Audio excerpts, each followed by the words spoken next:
often hear about footballers and managers complaining about packed schedules. And it is now common to see teams play football matches 2 or 3 days apart. Which means there is little rest between matches, which can be very exhausting for players. For this reason, choosing the most effective and appropriate form of travel to and from games is essential for football clubs.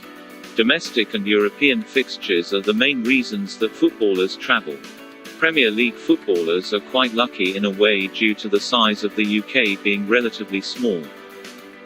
In other countries such as Spain and Italy, players not only have to cover a lot more distance in terms of away travel, but there is also island-based teams, such as Las Palmas, RCD Mallorca, and Cagliari, which makes traveling to and from those destinations a lot more difficult.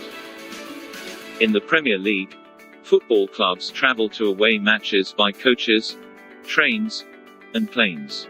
Which mode of travel depends on many factors. Trains used to be the most common form of transport, but it is perhaps the least used method nowadays, due to security and safety concerns for the players and staff.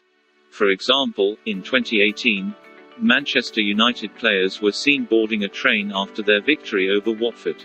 There was an altercation between players and the public at the station, resulting in Marwan Fellaini slapping a phone out of a man's hand, who was recording the players. For most matches, Premier League teams travel to away games by coach.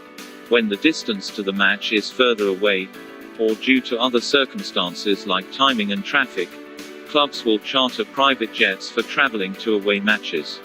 There are some clubs who used to travel by plane and then took trains to get into the stadiums. However, as the schedules got busier and busier, clubs went for other relevant options. Premier League teams travel to the majority of their matches by hired coaches. If you go to games, you'll notice that even home teams arrive by a coach. Players could easily make their own way to the stadium. However, it is much easier and safer and better for team dynamics to arrive together.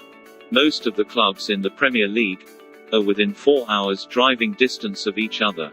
And many of the clubs are much closer than that, like for example the London-based clubs such as Arsenal, Tottenham, and Chelsea. In 2009, Arsenal received criticism for taking a chartered jet to Norwich, just 100 miles away from North London. The club would normally charter a passenger plane to transport the players and backroom staff. Some clubs are geographically isolated, which results in longer round trips for the away clubs. In the 2021-22 season, the greatest distance between two clubs was between Brighton and Hove Albion, and Newcastle United. That is a distance of 348 miles. That is a journey that can be covered in less than 5 hours by train, or 6 hours by coach. Most southern clubs, including London clubs, would often fly to the northern cities such as Liverpool, Manchester, and Newcastle.